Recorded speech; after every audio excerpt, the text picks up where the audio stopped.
नमस्ते दोस्तों, आप सबका एक बार फिर से स्वागत है आपके अपने YouTube चैनल सत्य सनातन में। 5 राज्यों में हुए चुनावों में अप्रत्याशित रिजल्ट्स जो आए हैं, परिणाम जो आए हैं, उन्होंने पूरे देश को ही चौंका दिया है।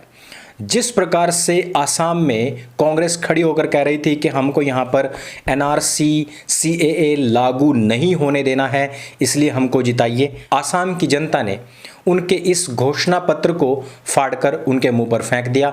पिछली बार से ज़्यादा सीट्स आसाम में आई हैं।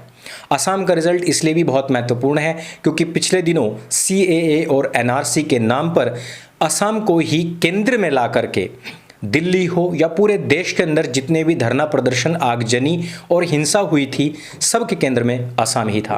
लेकिन आसाम में पहले से ज़्यादा सीटें आई, पहले से ज़्यादा वोट परसेंटेज मिला और उसका कारण था कि वहाँ एक लोकल चेहरा होना, वहाँ के मंत्रियों का सीधे ब्लैक एंड वाइट में बात करना और अपने नियमों के साथ में खड़े रहना और सीएए एनआरसी पर उनकी जो मुखर मंत्रणा थी उस पर अटल रहना। पश्चिम बंगाल में ऐसा कुछ नहीं था। पश्चिम बंगाल में भारतीय जनता पार्टी के पास में कोई चेहरा ही नहीं था। ममता बनर्जी ऑलरेडी वहां पर स्टेबल हैं और सबसे बड़ी बात कि अंग्रेज जब आए थे उन्होंने भी बंगाल को ही सबसे पहले अपनी हुकूमत की जद में लिया था। शायद बहुत सारे लोग जो इतिहास नहीं पढ़े हैं, मैं उनके लिए बता दूं कि कुछ 100 अंग्रेज ही बंगाल में पहुंचे थे।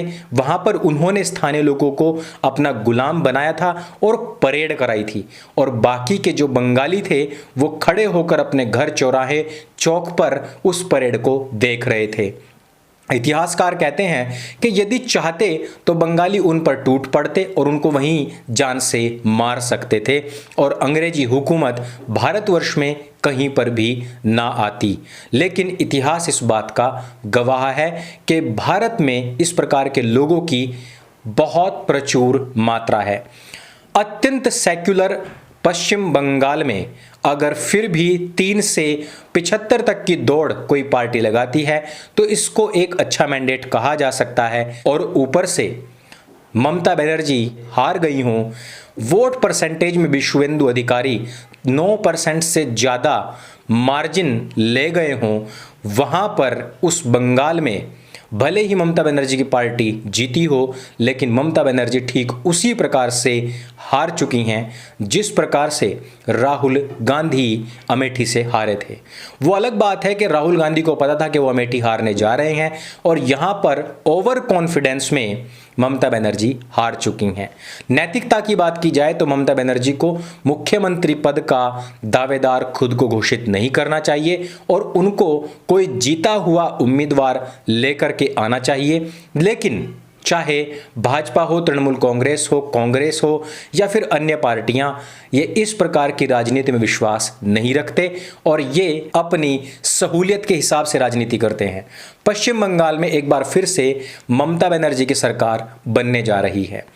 पौंडीचेरी में पहली बार भारतीय जनता पार्टी की सरकार बनने वाली है। तमिलनाडु में भी एआईडीएमके और भाजपा अलायंस उम्मीद से बेहतर सीटें लेकर के आई है। इस प्रकार से पांचों के पांचों राज्यों की बात खत्म होती है।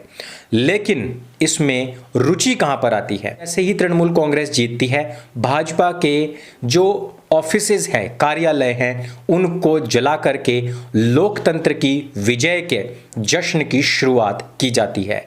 कार्यालयों पर हमला, कार्यकर्ताओं पर हमला, बूथ पर जो कार्यकर्ता काम करते हैं उनको मारने के लिए किए गए हमलों से लोकतंत्र की जीत की शुरुआत होती है। जिहाद की सबसे बड़ी बात यह है कि वो अपने आप को मारकर भी अपने भाई को जिंदा रखता है ताकि उसका भाई बाहर निकलते ही, जीतते ही अपने दूसरे भाइयों को ऑक्सीजन देने का काम करे।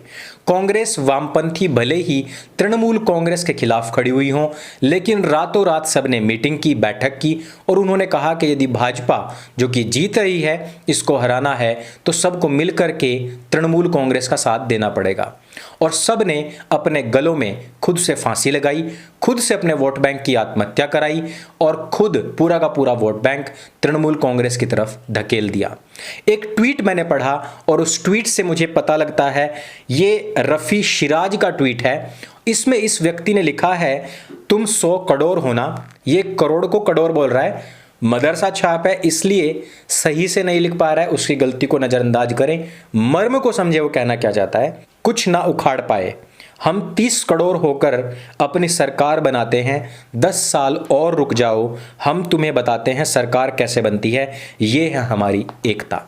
जब 30% एक साथ एक मुश्त होता है, 70% छिटका हुआ होता है और उसको अपने हितों, अपनी जाति, अपनी खाप की राजनीति करनी होती है, तो उस समय पर यही होता है। भारतवर्ष में अपनी जाति, अपनी खाप पर घमंड करने वाले बहुत सारे हिंदू हैं जो अभी भी कह रहे हैं हम नाको चने चबवा देंगे, हम बंधक बना लेंगे, हम नाक में दम कर देंगे। लेकिन यहां पर रफ़ी का जो प्रोपेगेंडा है, जो उसका मूल उद्देश्य है, वो पूरी तरीके से क्लियर है और वो इस बात को जानता है कि हमें किसको जिताना है और किसको हराना है। असल में इसी को जिहाद कहा जाता है। रफ़ी को मैं बहुत बहुत धन्यवाद देना चाहता हूं क्योंकि जो बात हम 3 साल से लोगों को समझा रहे हैं उसने सिर्फ 3 सेकंड के एक ट्वीट में ही समझा दी है। समझदार हिंदू इस बात को समझेंगे और जो ना समझ हैं वो कभी भी जानबूझकर भी नहीं समझेंगे।